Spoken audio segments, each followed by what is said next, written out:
আসসালামু আলাইকুম। Free hit 24 থেকে রাসেল মাস্টার। বাংলাদেশ টি-20 ওয়ার্ল্ড কাপের সুপার 8 থেকে বিদায় নিয়েছে।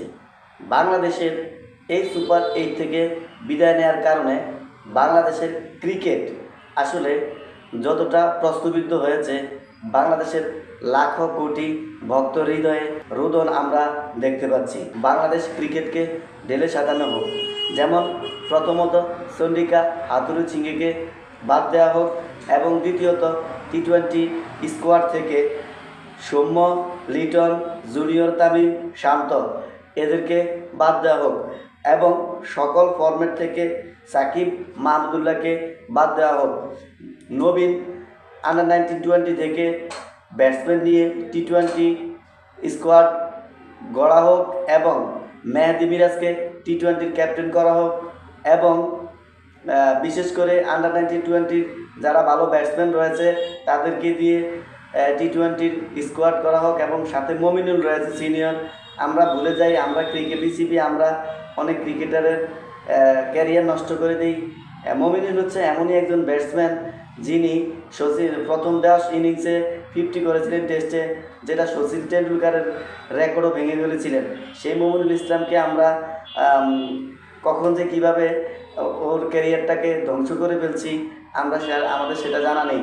তবে আমাদের বিসিবি কর্তাদের জানা উচিত যে মেহেদী মিরাজ যদি চলমান টি-20 ওয়ার্ল্ড কাপ খেলতো তাহলে সাউথ আফ্রিকার সাথে করে আফগানিস্তানের সাথে এই ম্যাচগুলো মূলত হারতো না। কারণ বিশেষ করে যখন আসলে ওয়ান ডে স্টাইলে টি-20 খেলতে গেলেও যখন ওয়ান ডে স্টাইলে রান দরকার হয় তখন কিন্তু প্লেয়ারদের ওয়ান ডে স্টাইলে খেলা উচিত, কিন্তু বাংলাদেশের ব্যাটসম্যানরা সেখানে পুরোপুরি ব্যর্থ হয়েছে।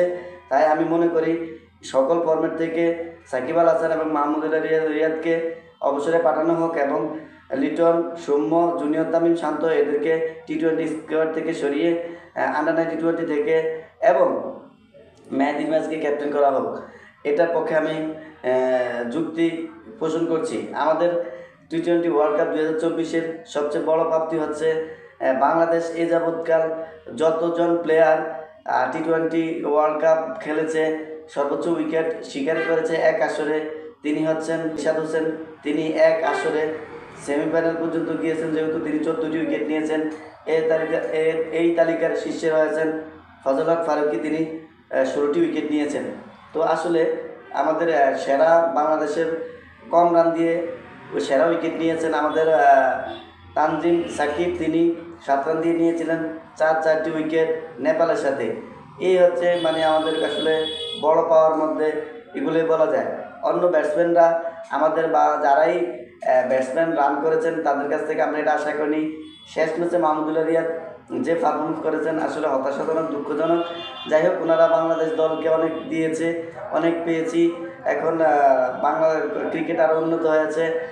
ক্রিকেটের রান পিচ এখন রানিং পিচ, রানের পিচ তৈরি করা হয়, বোলিং পিচ তৈরি করা হয়। এই সমীকরণগুলো আসলে এদেরকে সরিয়ে বর্তমানে আমি মনে করি বাংলাদেশের টি-20 ক্যাপ্টেন এবং সকল ফরম্যাটের ক্যাপ্টেন যদি বিশেষ করে মেহেদী হাসান মিরাজকে করা হয় আমি মনে করব অত্যন্ত ভালো হবে। মেহেদী হাসান মিরাজকে সরানো হয়েছে কারণ মেহেদী হাসান মিরাজ যদি টি-20 ওয়ার্ল্ড কাপ খেলতে যেত তাহলে সবচেয়ে ভালো পারফরমেন্স তিনি করত। চলমান টি-20 ওয়ার্ল্ড কাপে ভারতের সাথে ম্যাচে মেহেদী হাসান মিরাজকে মিস করেছি এবং বাংলাদেশের যে ওপেনিং সংকটটা ছিল এই ওপেনিং সংকটটা আমরা দূর করতে পারতাম তখনই যখন যদি মেহেদী হাসান মিরাজ ওপেনিং করতো, তাহলে আমরা আরও বেটার কিছু পেতাম। তো আসলে আমরা আশা করব টি-20 ওয়ার্ল্ড কাপ মেহেদী হাসান মিরাজকে যেন টি-20 ওডিআই এবং টেস্টের ক্যাপ্টেন করা হয় এবং তাহলেই বাংলাদেশ ক্রিকেটের শুভদিন আবার ফিরে আসবে এবং আন্ডার 19 থেকে কিছু প্লেয়ার, আন্ডার 19-20 থেকে কিছু প্লেয়ার বা টি-20 আন্ডার 19 টি-20 ওয়ার্ল্ড কাপে যারা ভালো করেছে এদের থেকেও কিছু প্লেয়ার নিয়ে টি-20 দলটাকে ঢেলে সাজানো হোক। আর আমরা দেখা গেছে আমরা বাংলাদেশের প্লেয়ারদেরকে টি-20 প্লেয়ার আলাদা করে ফেলি, ওডিআই প্লেয়ার আলাদা করে ফেলি, টেস্টের প্লেয়ার আলাদা করে ফেলি। এগুলো আমাদের বর্জন করতে হবে। আমরা বরং 15 সদস্য বা 20 সদস্য আমরা প্লেয়ারের দল গঠন করব যারা মূলত সকল ফরম্যাটই খেলবে। এতে করে আমরা আমাদের